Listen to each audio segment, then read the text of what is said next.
নমস্কার বন্ধুগণ, আজকের রেসিপি মাছের তেল। এই রেসিপি এত টেস্টি যে তোমরা ভাত ঘুম দেওয়ার জন্য করবে অফিসে মেল। 30 টাকা কেজি মাছ বাবু ভেয়ে খাবে গো, জল দিয়ে বেশি করিস না,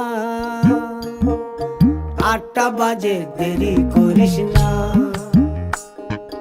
8টা বাজে দেরি করিস না।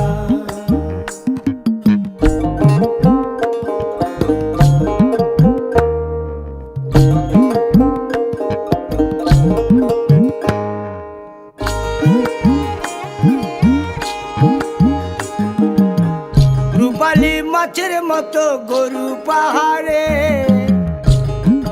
কালো দিঘির কালো জলে রূপের বাহারে, রূপের বাহারে, রূপের বাহারে। রূপালী মাছের মতো